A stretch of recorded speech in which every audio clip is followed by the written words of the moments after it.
It all started when we had a lot of softball players and soccer players that numbered far greater than the facilities that we had in our small neighborhood parks.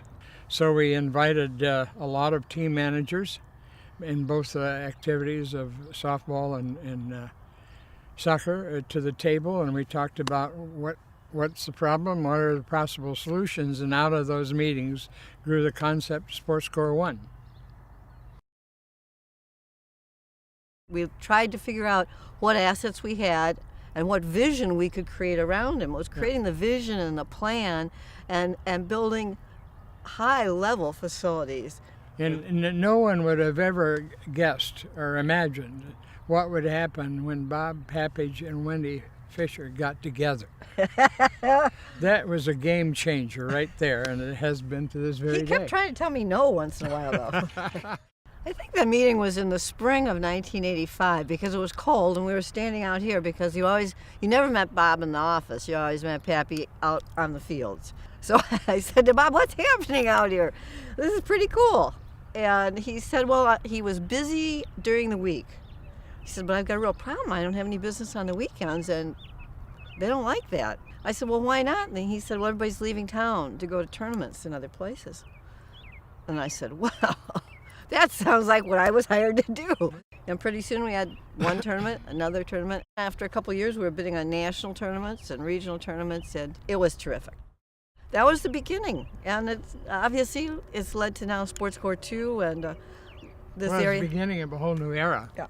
And what we did have then, and as now, is a desire to fill the needs of our citizens, to help them solve their problems.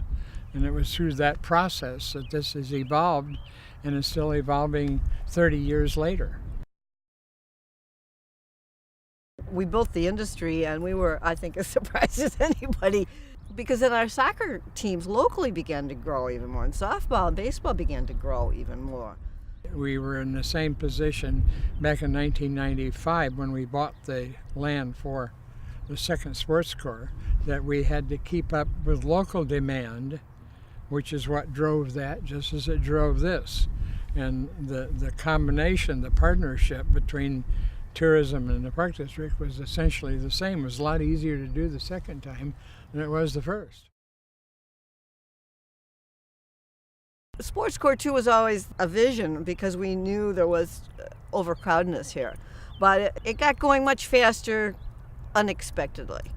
So Sunil said, let's just move ahead. We need to do another big project fast. We need to keep the momentum going. So we just announced at a meeting we were going to do this. But I made the error of really not telling Webbs we were going to talk about it publicly that day.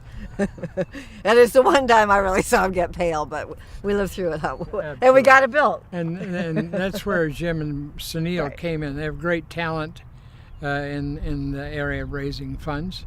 And it fit in beautifully with the whole process and allowed us to develop it much faster than we would have been able to without their support and involvement.